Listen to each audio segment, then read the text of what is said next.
or Spanish. Really good mix of breakfast. I can see that. At least they're open to trying. Yeah, for sure. I think over the year we go to different places every week, and I think that's one of the places we went to 3 different times. So. Yeah, understood. Yeah, you should definitely do that. Do we want to bump a couple minutes to see if more chairs go? Or Yeah, we can. call it good? We might. She's not starting right away. Yeah. No, it's Friday. Oh, no.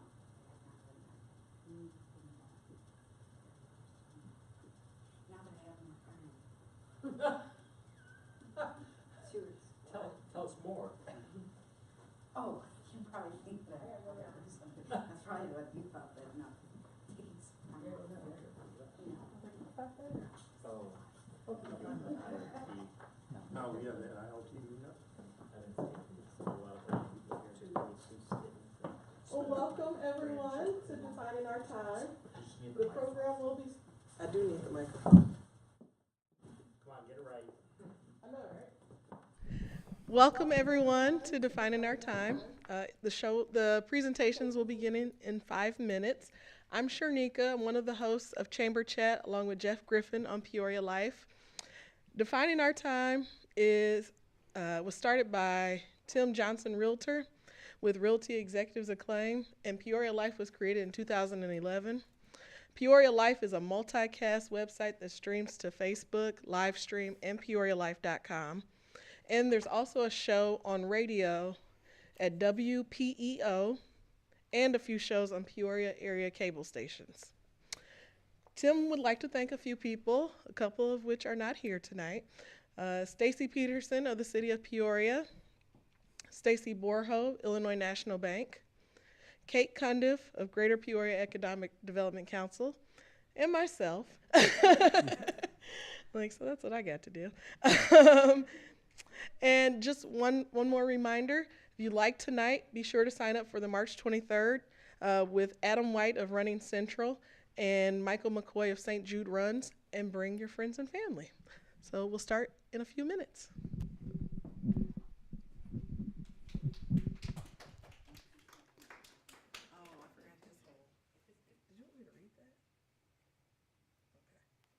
Perfect. I can do my own intros. I'm no prima donna. Do you want me to wait until the 2 minutes is up? Okay. I'm gonna stick this in front of the camera.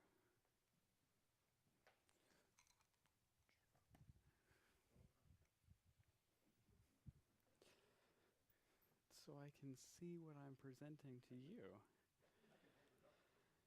Yes.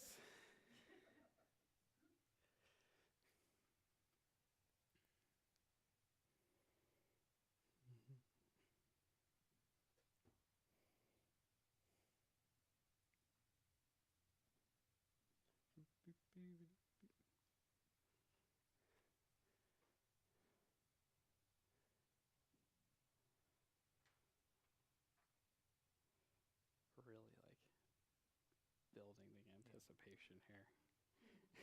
Too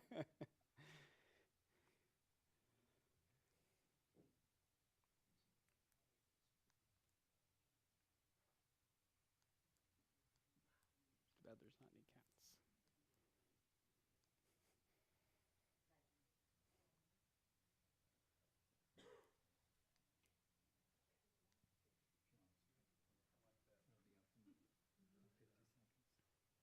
You want me to go ahead and start? Okay.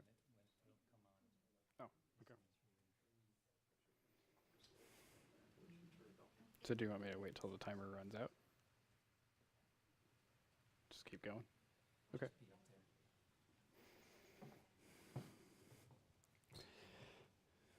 All right. Okay. Well, yeah. Okay. So first, I want to thank you guys for coming tonight.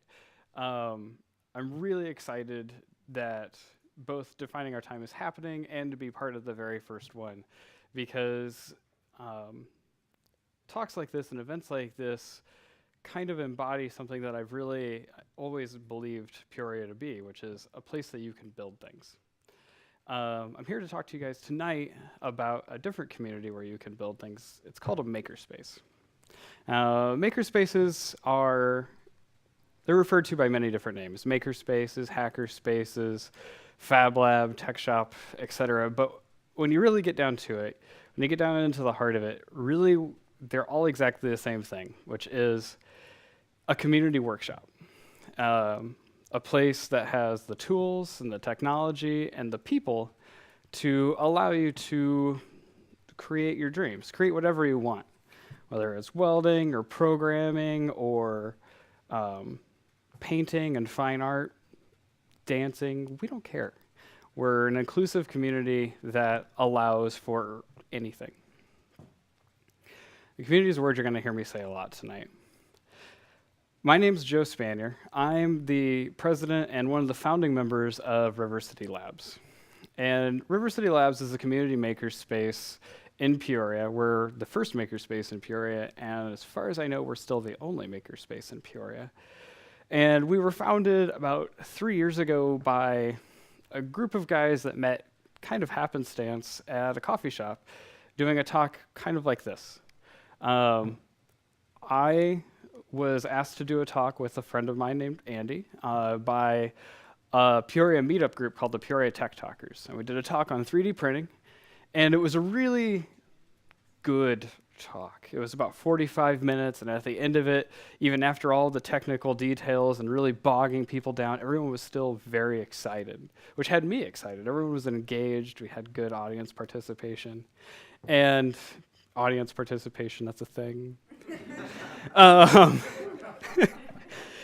at the end of it, I was so enthralled by all of that I was like, all right, guys, I'm going to ask you guys a question. Who here wants to start a makerspace? And everyone in the room raised their hand. And there was like 7 people in the room, so that's not a huge deal. But everyone still raised their hand. We were all on the same page. And we got talking, and we got kicked out of the coffee shop. The tech talk was in because we were there. Staff wanted to go home. And so then we were outside talking for another 2.5 hours. And that might not sound like a big deal, but this was back in 2013 in November when it got cold in the winter. It was like 5 degrees. So we really wanted this. And at the end of all that, we had a bit of a plan. We said, all right, if we're going to do this, let's get back together again in a couple weeks, and we'll make a plan for whatever is going to come out of all of this. So 2 weeks later, we talked very little between then and then. We had a couple email exchanges. We said, we're going to meet at 30:30, and we'll figure out what's next. So 2 weeks passed. I had no idea what to expect. I was almost wondering if I was going to be the only one to show up to this. And everyone showed up. And everyone brought a friend. And that was kind of the moment when I knew we were onto something. That 2 weeks later, after everyone's not excited about it anymore, they still were excited, and they still brought a friend. We were all on the same page. And we got kicked out of another coffee shop that night. But at the end of that night, we had another plan, that we were going to work together to build a community project, and once a month, and we were going to move from workshop to workshop to workshop, everyone's different houses and businesses, and try to accomplish this project. And the project never got finished, and that's besides the point. But every month we got together, and more people came. Every month, the people that originally started came back, and they kept bringing friends. And this kind of snowballed into this community. We never finished the project, but we did build a community. And at the end of about 6 months of this roving makerspace phase, I call it, we had a couple things happen. We had a windfall of, some people would call it a windfall, some people would call it a dump, of a whole lot of equipment that didn't work from a local business. And we needed a place to put that. But we also had gathered enough people that we started to need a legitimate space. People's wives were complaining that 20 people were showing up at their house and being expected to be entertained. You didn't complain. My wife's in the audience. But we had to have a space. So one of our members found this space. And this space was, we call it the storage closet. It was a 10 by 10 artist cube in a downtown gallery. And this space was important for a couple of reasons. One, it got all these tools out of our garages so we could park our cars again. Still can't park a car in mine. And the other thing was, the space came with a really cool landlord that let us do whatever we wanted in the rest of the gallery after gallery hours. So it allowed us to have these community nights, and you can kind of see, yeah, there you go. We had these community nights where we got together every Thursday, and we sat on all the couches, and we drug all of our stuff out of the room into the middle of the floor, and we started sorting it. And everyone brought their projects and all of their tools every night, because this space came with a caveat that we had to put it all away at the end of the week. So there was no place to store anything, and nobody could store their own tools or their own projects. And the other problem was, because we were so limited in space, all of these tools that we have in our storage never worked. For a year and a half, they never worked. But for a year and a half, things like this kept happening. Every Thursday night, more people, new people, sometimes relatively important people would show up to this space and contribute to this community, to this dream that one day we might have a makerspace.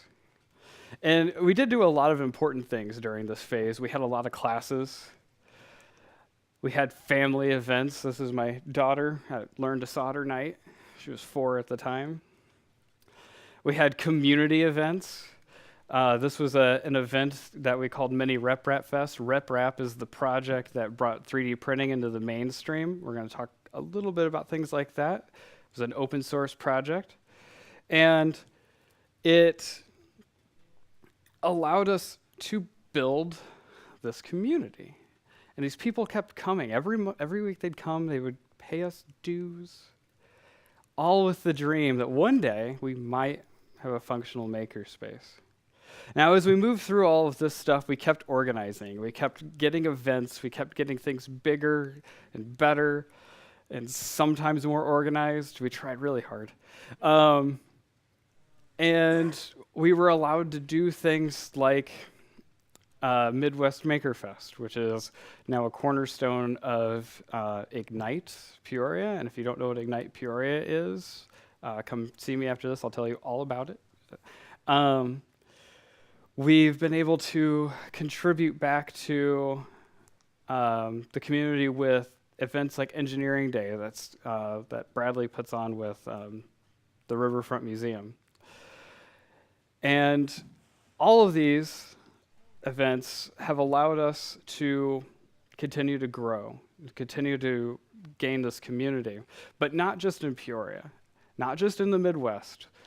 We've built this amazing maker network throughout the entire country, from literally coast to coast. We have people we can pull on to continue making things better.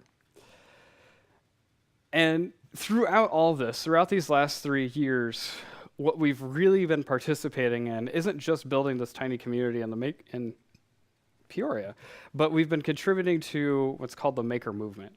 And the maker movement is almost akin to a second industrial revolution, where people are going back to creating, going back to taking hold of things they love, working for a passion, not working for a paycheck, and making things in their basements, in their garages, in maker spaces to develop new and better things. Things like Arduino, things like 3D printing, things like drone racing, all the neat technology that goes through your news feeds and Facebook. All of that stuff has come out of places like River City Labs. And it's not because people do it for a paycheck. That's why it's growing. That's why it's going so fast, is because people are doing it for a passion. And the reason it's happening now is because the more this stuff grows, it's contributing back to this community, this idea of sharing. And the whole maker movement is based upon this ideal that one of our members, Jay, came up with this term that I love, this ideal of radical acts of sharing. And the other term that I love, and I can't remember who came up with this one, the doocracy. The people that create have the power. It's not the people that just sit at home or sit in their office and dream. It's the people that are going out and creating and doing. The people that are creating this democratization of skills. Things like YouTube, things like Instructables, places like Makerspaces are making it possible to learn these amazing skills freely, cheaply, easily, so people can go out and create these amazing projects. Without these things, this just wouldn't happen. And without these radical acts of sharing, this growth, this unprecedented growth would never be happening. So, as we're going through, as River City Labs is growing, as we're constantly sharing and gaining our members, we're also participating in this idea of makers helping makers, makers helping communities, and sharing beyond association, sharing without limits. This is a picture from a night that River City Labs is working on with the U of I Extension Office called Teacher Tuesdays. And the idea behind this night is that we're bringing in area teachers and talking to them about STEM education. Not because we're educators, they're educators. We don't know anything about teaching, but we know a whole lot of interesting things about STEM. And we're combining those two areas of knowledge. We're sharing each other's skills to make both sides better. River City Labs is not gaining monetarily from this. We're not even really gaining notoriety from this. But what we are doing is sharing. Sharing the ideas, sharing our knowledge, and creating a better community for everyone. Some of these pictures are just pictures of our space in the current state. Currently, River City Labs exists as a 501c3 organization. We're a nonprofit. We exist purely off the backs of our members. We have no corporate sponsorships. We have no grants. All of our funding is self-generated, although we're not against those things. Just putting that out there. But it has allowed us to create our community. Our members are constantly giving back. If they want a better makerspace, they understand that they have to create a better makerspace.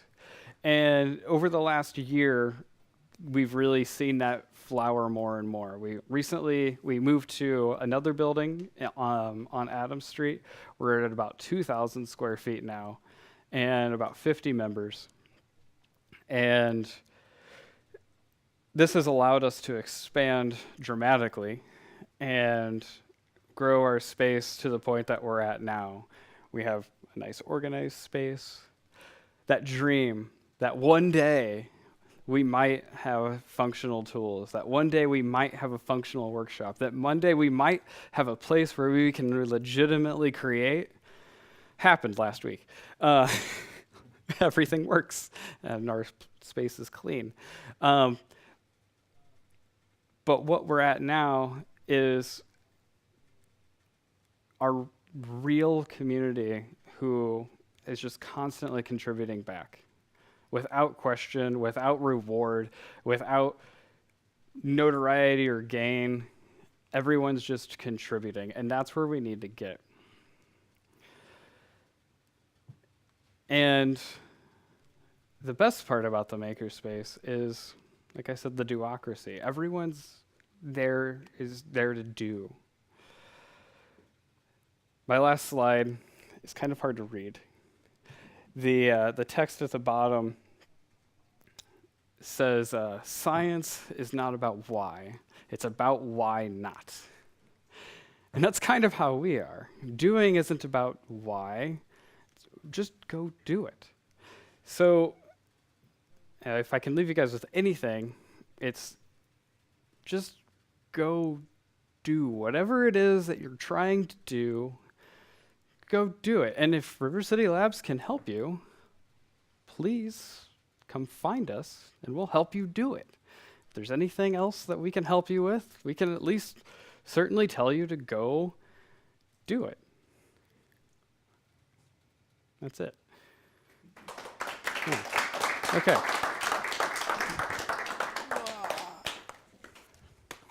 Oh no. I dropped my notes.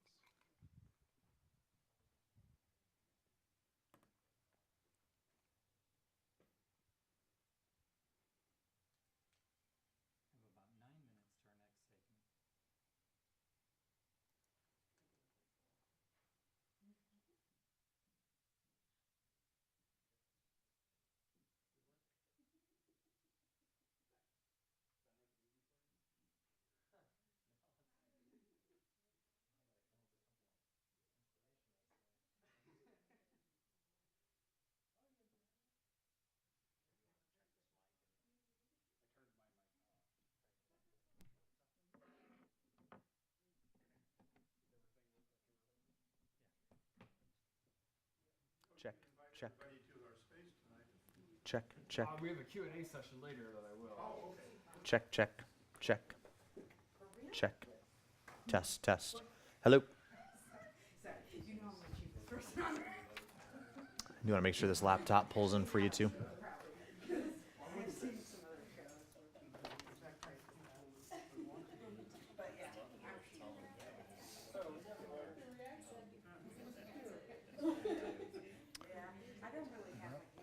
Cool.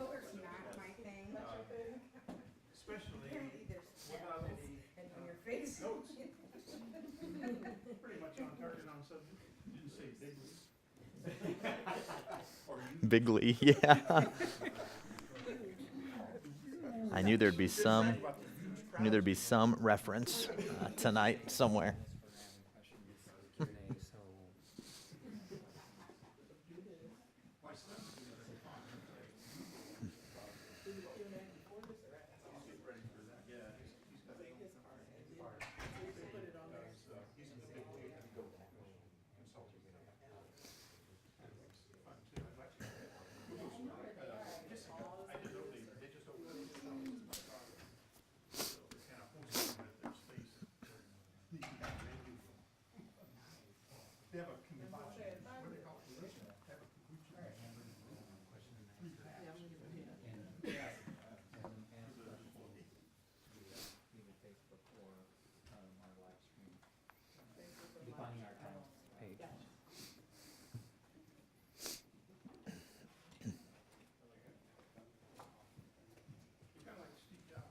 Could you grab me one of those waters that's sitting over there?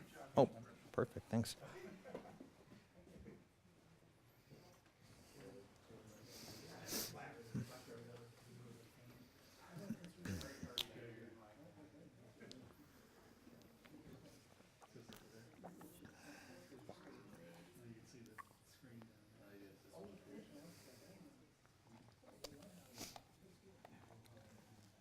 You guys picked the good seats.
listening to Joe Spanier of River City Labs. Joe will introduce you to River City Labs. Imagine if you would, a place where you can go and create and have people with experience help. River City Labs is Central Illinois' home for makers, thinkers, hackers, and general warranty voiders alike. They are an eclectic group of teachers, doctors, engineers, designers, and awesome people that love to make things and share ideas with the world. Their group is constantly growing, and Joe Spanier, president of River City Labs, will speak on the creative world of River City Labs. There will be a question and answer after this, and you can ask questions on Facebook or on our live stream, peorialife.com. We will start in roughly 3 minutes with Jason Parkinson of OneFire. At OneFire, technology is improving our everyday lives. The problem is that as a society, we are taking advantage of the advancements that have been made and not recognizing their significance. To solve this problem, we must understand that a simple piece of technology that improves a small part of our life may drastically improve the life of someone else. OneFire President and CEO Jason Parkinson will look at the technological improvements being made and the life-changing impact they're having on people with disabilities.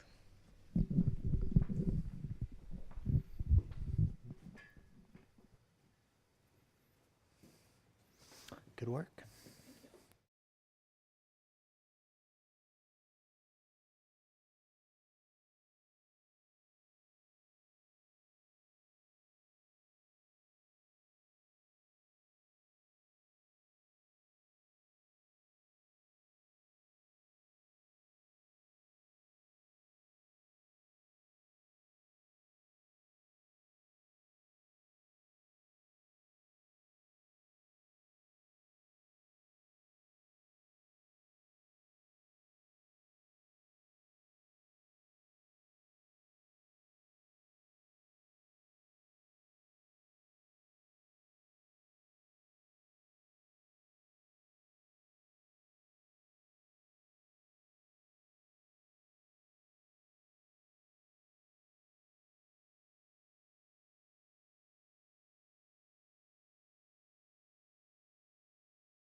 Welcome, everybody. Appreciate you making the time to come out tonight. My name is Jason Parkinson. I'm the president and CEO at OneFire, and I'm going to tell you just a little bit about me first to kind of give you an insight into my background and my role within technology.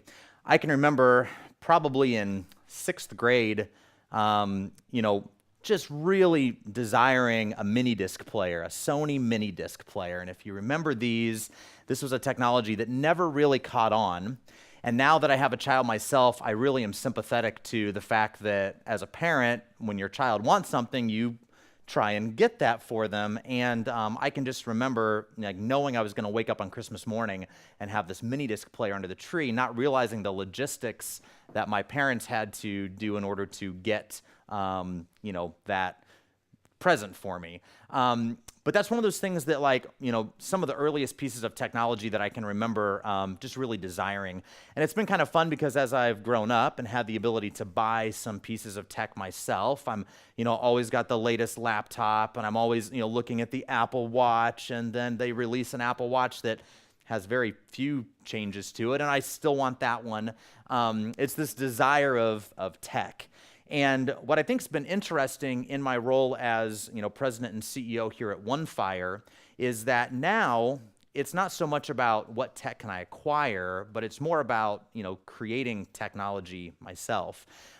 What's been kind of fun, I founded the company back in 2012 with my business partner, Jake, and it's been a wild ride of creating everything from virtual reality and augmented reality experiences, some of which I've got on your screen here now. We actually helped build the largest mobile touchscreen in North America for Ream, and that's a picture you see up there in the top right. And really, it's all about this desire to create some really great tech and the opportunity to use it. And I will say that I am a selfish guy. I like tech because it makes my life easier. It's the convenience of technology that has really drawn me to it. You look at that very first mini disc player, back in the day of recording songs off the radio on cassette tape, I could now do it in a digital format, and I could title the tracks and some of those things. So it really made it kind of fun. But one of the other things that I'll show you here is this chart. Maybe you're familiar with it. It is something that we look at OneFire constantly. It's the Emerging Technology Hype Cycle chart. Gartner Research does this every year. And it talks about all different types of things. Way out here on the right-hand side, enterprise 3D printing and things like autonomous field vehicles. Those are much closer to being widely adopted. They're maybe 2 to 5 years out from it starting to become a more mainstream thing. And then you've got things on the other side of this chart like bioacoustic sensing and smart dust. And these are things that are more than 10 years out. You're not expecting to see those become a mainstream thing for many years down the road. And so I'm exposed to this technology constantly, and you would think that, my mind would be blown by some of this tech, but I think that because I hear about it daily in my interactions at work, it's not something that is so boggling to me like it may be, for you. But one of the things that happened to me just a couple weeks ago, my mind was blown. And when I say it was blown, it wasn't blown by something that is so cutting edge. It was blown by something pretty simple. And so I kind of wanted to share that today and kind of a personal story of my own so that you can kind of understand where I'm coming from when I say that, a piece of technology kind of blew me away. I'm going to start by talking through my normal day. So my day starts at 6 a.m. when my alarm goes off. And, let's be a little bit more realistic. It's not 6 a.m. It's more like 6:30 after I snooze and I get out of bed. But I wake up, and in my bedroom, in fact, in a lot of areas in my home, I have this device called an Amazon Echo. And it allows for voice control. And so, I may say something like, Alexa, play me my flash briefing. And then I jump in the shower, and the Echo is off. It plays me a 10-minute summary of news and information based on different sources that I've selected. And it's for the convenience, right? I get to, go about my day, learn the last 24 hours worth of news, get it in a 10-minute chunk, and it's controlled completely by my voice. I'll show you a video here. I wake after I'm dressed. I go downstairs and turn my lights on. Time to start my day. Alexa, turn on my downstairs lights. So basically, asking the question, Alexa, turn on my lights, and my kitchen lights just come on for me. And again, that's a piece of convenience. My garage door, I have a nanny that comes over to watch my son, and so she's always there about at the time that I'm, eating breakfast to get out the door. So I pull up my phone, I just hit the button on my cue from Chamberlain. My garage door opens, I turn off my alarm system from an app on my phone as well, and now, it's easy when my nanny gets there, she can just come on in. Head out to my car. I drive a Mini Cooper. I love the Mini culture. It's a lot of fun, and I love the technology that goes into Minis as well. So I just get in my car. My phone connects via Bluetooth. I can listen to a podcast on my drive to work. I can make some phone calls that may need to happen to kind of start my workday early. And it's nice because it's automatic. It connects. Stop by Starbucks on my way to work, use the mobile app to pay for my beverage. I prefer a caramel apple spice if you'd like to pick one of those up sometime for me. But it's one of those things that it's nice because it's kind of a cashless world now, and now it's even becoming more of a cardless world because I can do that from my phone. Use a Prox key or Prox badge to badge into our new building. We just moved down to the warehouse district last week. We're in the Cooperage building down there. Really awesome facility. But it's nice because I can badge it. I don't have to carry a key with me at all to be able to do that. I talk about being lazy and how technology has enabled me to do that. And when you start looking at how I get around the office, you'll quickly realize that. I have a Segway. It's actually called a Segway Mini Pro. It's made by Ninebot, who actually purchased Segway not too long ago. I zip around the office on this. No handlebars needed like on a typical Segway. It's all controlled by my knees and the way that I lean forward or backwards, and I can get all over the place. I don't do this because I need to. I do this because it's fun, right? It's a convenient piece of technology that I enjoy using. Apple AirPods, like I never leave home without them now. I used to never carry headphones, but now they're so convenient that, when I get to my desk, I can pop these AirPods into my ear. I can listen to music. I can take phone calls. I can make phone calls. It's just that convenience factor, again. Sometimes I order packages from Amazon. I'm sure that we all have done that before. I probably do that a little more often than I should, but what's nice is the doorbell at my home provides me with a live video feed, and it alerts me anytime that anybody's coming up to my door or rings the doorbell. And so there's the great USPS employee delivering yet another set of Amazon packages for me. What's kind of neat about this, too, is I get the notification from my doorbell a long time before I get the notification that it was delivered at my house. So it's kind of that real time knowing where my packages are at. I leave work. I head home. I have a Works Landroid. This is an autonomous lawnmower. It's brilliant. I have a guide wire that's buried around the perimeter of my house, and my lawnmower just mows my grass on a schedule. So I come home and the lawnmower's out mowing. All I have to do is get out my weed whacker and trim a little bit, but for the most part, the majority of my yard is taken care of. Again, another toy that makes my life easier, right? I don't have to go out there and sweat or slave away at mowing my grass anymore.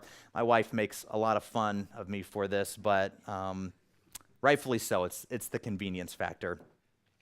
I do dinner, sit down at home. I don't have cable or anything like that. I just stream all of my TV content, Netflix, Hulu, through an Apple TV that hooks up to my TV. It's also nice because I can pause it when I'm ready to go to bed and pick it right back up on my iPhone and go and finish an episode of something that way. And then, of course, at nighttime, again, it kind of comes full circle because I've got Amazon Echo in my house, and so it's, Alexa, turn off my lights and set my alarm for 6 a.m., and the lights dim, and I go to bed. And so there's a lot of pieces of technology that have enabled me to be lazier, have enabled the convenience that I desire. And I'm going to tell you a similar story now, and this is kind of that wow moment for me where my mind was a little bit blown because it's a completely different way of thinking about things. I'm going to tell you a story about my friend Travis.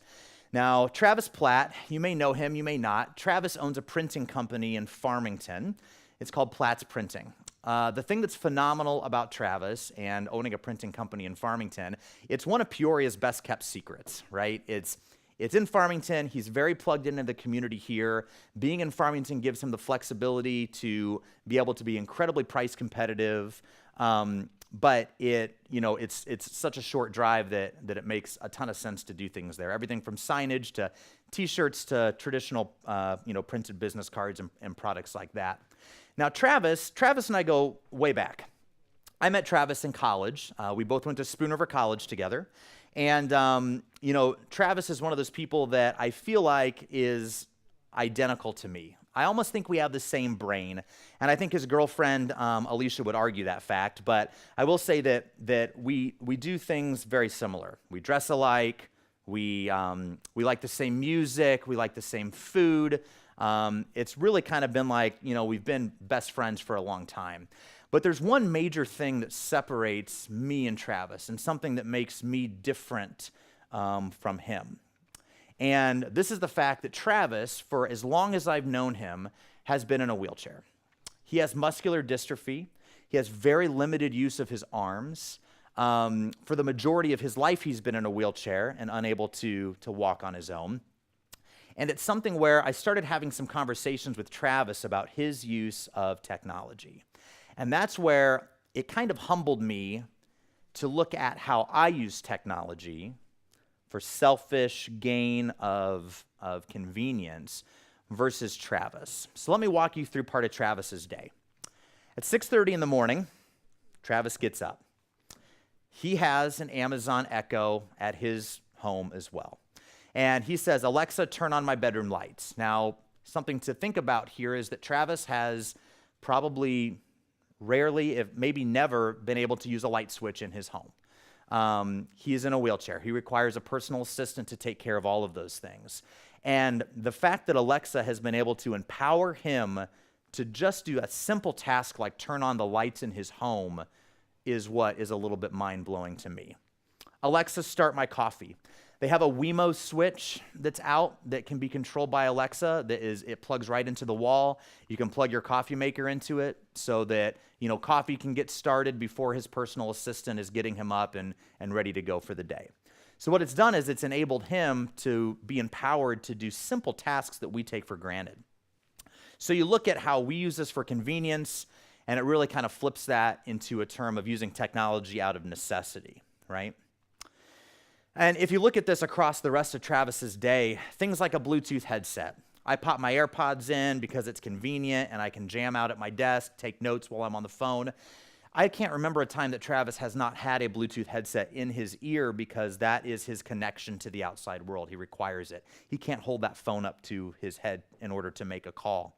The Segway. Come on, that's a luxury item. I don't need that by any means. But the motorized technology that exists in Segways are what's making wheelchairs better and better. The finite motor control that he can have over driving his wheelchair so that he can get around and be able to move. That wouldn't be possible even if he was in a standard wheelchair because of the limited movement he has with his arms. My autonomous lawnmower. I don't think Travis has one of these yet, although it's probably on his Christmas wish list.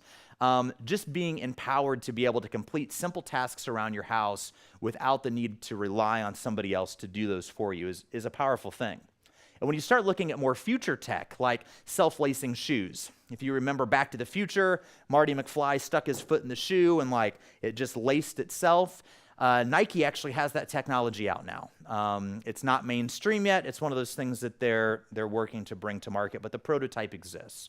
Things like virtual reality experiences. This is something that does exist today, but imagine, never being able to ride a roller coaster or get on an airplane. Or my wife is crazy. She's been skydiving before. But imagine putting on a virtual reality headset to have some of those same experiences that your peers can have in a situation where you're not able to do that. And then autonomous vehicles. And I think this is really going to be an incredible future for people with disabilities who have an inability to travel on their own. If you want to put this video up here, Tim. So if you look at Travis's vehicle today, he has an incredible GMC truck, or Chevy truck. It's pretty awesome. It's like a transformer. That's what I call it, because the entire side of the truck opens. It allows Travis to get in and out of that vehicle on his own. He has a key fob on his chair that he can press a button to control the mechanics of this. And it's really an incredible feat to be able to do this in a truck. You see a lot of minivans and full-size vans and things like that.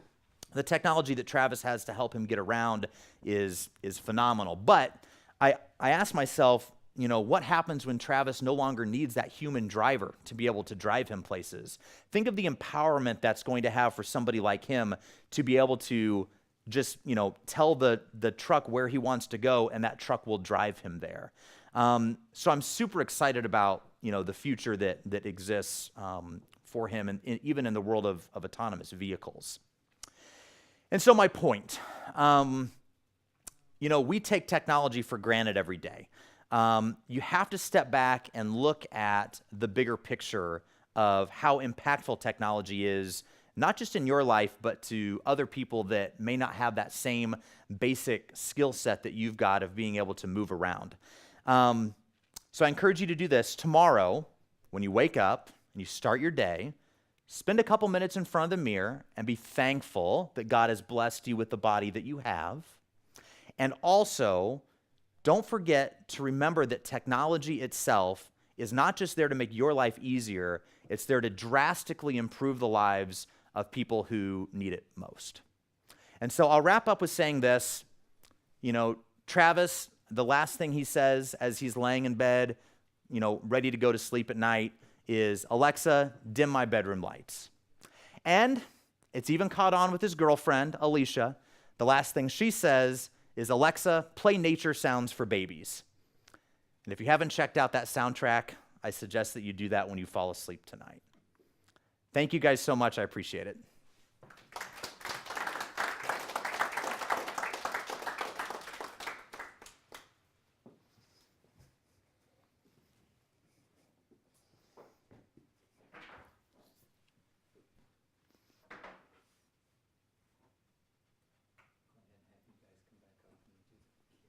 Great.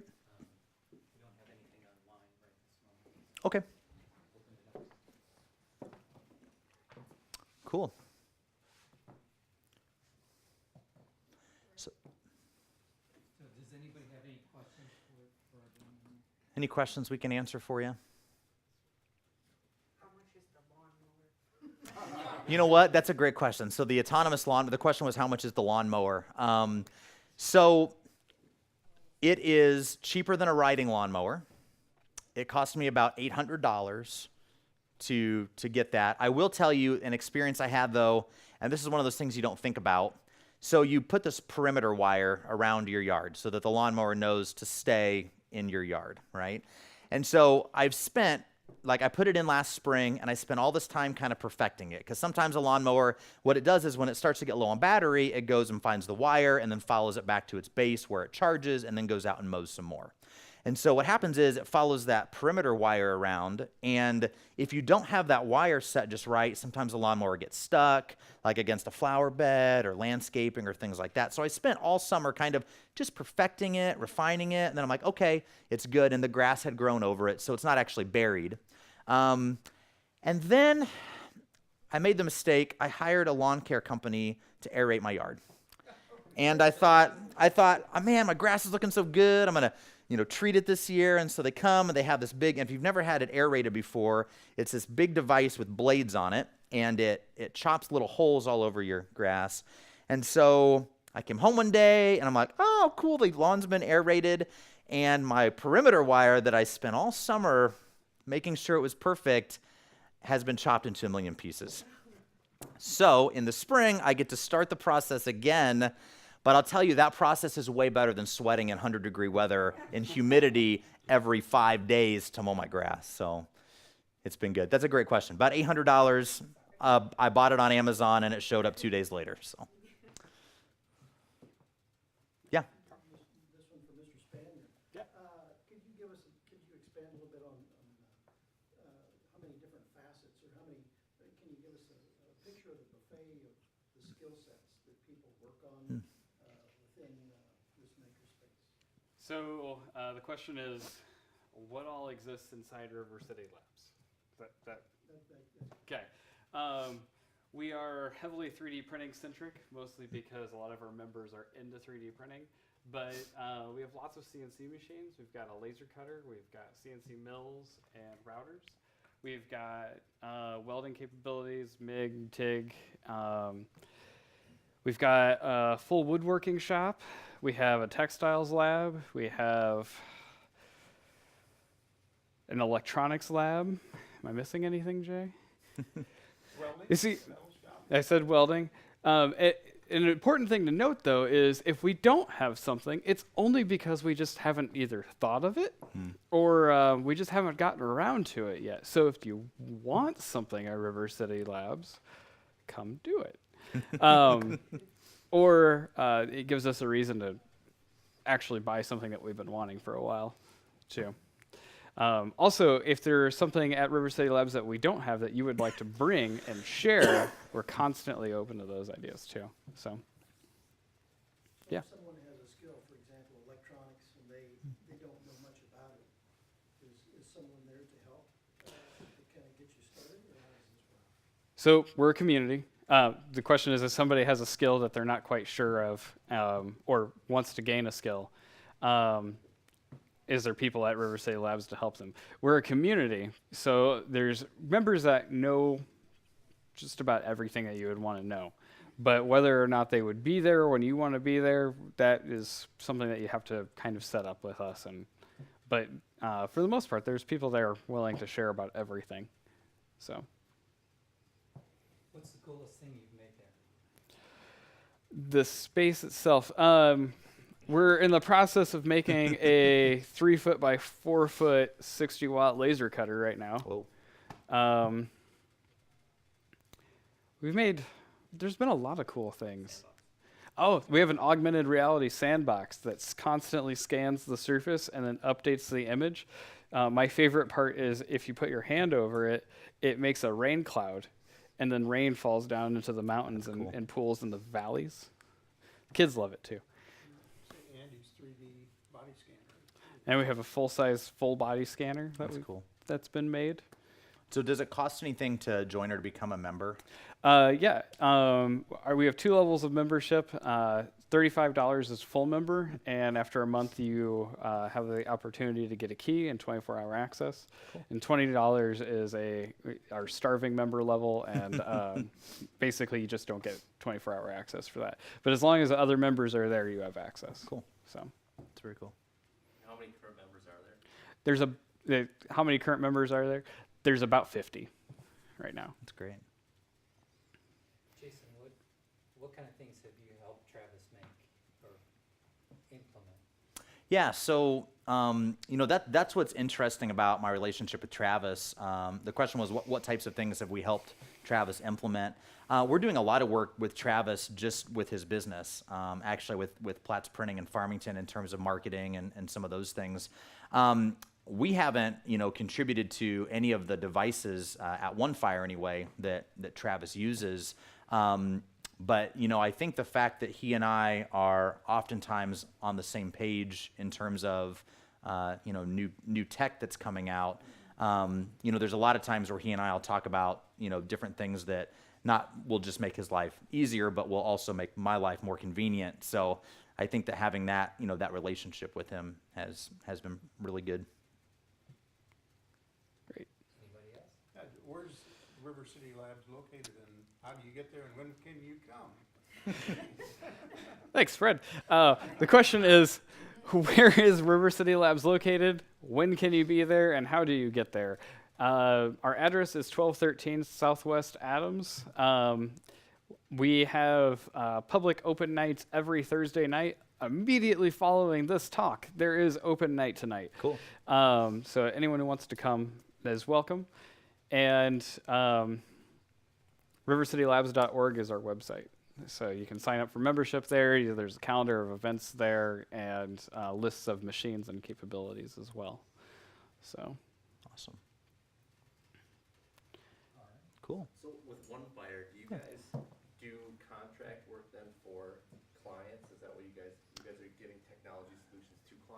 Yeah, correct. So there's a couple different pieces of our business, but on the R&D side, yes. So we're doing a lot of contract work for big machinery companies, for sunglasses companies. I'll let you fill in the names, but lots of work where essentially it's in the innovation side. So proof of concepting, prototyping, mostly in software, not so much in hardware. But that's where working with a group like River City Labs makes a lot of sense too, if there's a need or a solution that needs to come out of that. But yeah, so that's a big part of our business. We've also got a lot of internal things happening, solutions and software that we're working on where if we recognize a need across multiple clients of ours and we can solve that need through something, we'll create it ourselves and be able to offer that up as a solution. But yeah, contract work's a large part of our business. Jason, you do anything in the big data area, like data warehousing business? Yeah, great question. So we haven't been doing that yet. That's certainly something that we've been looking at. Lots of things around augmented reality, virtual reality, Internet of Things, things like large touchscreen displays. We work very well with training departments. We work very well with marketing departments. People who need access to really quick to see if their idea works or not. We can do a lot of that. In that big data space, like data science and some of that, we've got a lot of great talented people on our team that can certainly help with that. We've worked with other outside parties too. We're really a good conduit of being able to provide some consulting and suggestions on who somebody could work with in that area too. So yeah, certainly something that's on our radar. Cool. Well, thank you guys for coming. Thank you guys. Appreciate it. Thank you online for watching.